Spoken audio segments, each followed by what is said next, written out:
Ceux qui savaient pas que leur mec ou meuf était blindé, comment vous l'avez découvert? Je sortais avec Léo depuis 8 mois, et pour moi le gaz était fauché. Genre, il avait toujours les mêmes 3 t-shirts, roulés dans une vieille Clio cabossée, et au KFC, il proposait toujours qu'on fasse moitié-moitié. Pour mon anniv, il m'a offert une carte faite maison avec un dessin de nous deux qui ressemblait à un truc fait en maternelle. Mais j'étais pas déçu, hein, j'ai grandi sans trop d'argent, alors être avec quelqu'un qui jouait pas aux riches, ça me plaisait. Et Léo était vraiment cool, gentil, drôle, il m'écoutait vraiment quand je parlais. On passait des heures à juste se balader parce qu'on n'avait pas trop de thunes pour faire autre chose. Un soir, on regardait un film chez lui quand sa mère l'a appelé en pleurs pour une urgence familiale. Il est devenu tout pâle, et m'a dit qu'on devait partir tout de suite. Sur la route, il s'excusait en boucle d'avoir gâché notre soirée, en disant que sa famille c'était compliqué. On arrive devant chez lui, et là, choc total. Il y avait des grilles énormes avec un agent de sécurité qui lui a fait un grand sourire genre « Salut mon pote ». L'allée faisait genre 1 kilomètre, j'avais jamais vu ça. Et la baraque, un truc de magazine, avec des colonnes, un jardin qui ressemblait à un parc, et des murs immenses. À l'intérieur c'était pire, des tableaux un peu partout, des meubles que tu trouves pas chez Ikea, et un lustre géant qui brillait comme un bijou. Sa mère a déboulé d'un escalier en mode princesse, pleine de bijoux qui brillaient de fou. Et l'urgence, en fait, c'était que la femme de ménage avait démissionné,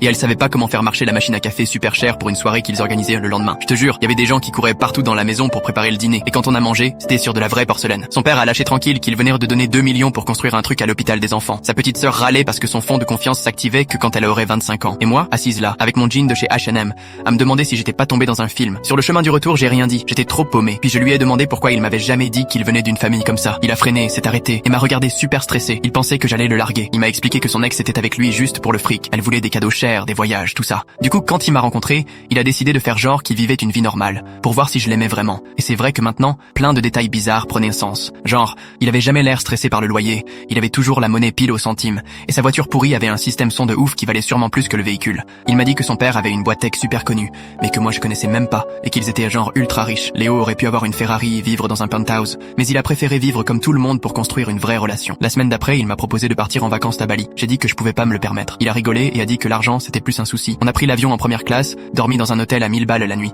et il m'a même offert des fringues qui m'allaient enfin bien. Mais le plus fou, c'est qu'à notre retour, il m'a fait asseoir et m'a dit qu'il pensait à notre avenir. Il voulait payer mon prêt étudiant comme cadeau de prédiplôme. Bam, 40 000 € envolés. J'ai pleuré pendant 1 heure. Ça fait maintenant 2 ans qu'on est ensemble, et je crois que je réalise toujours pas.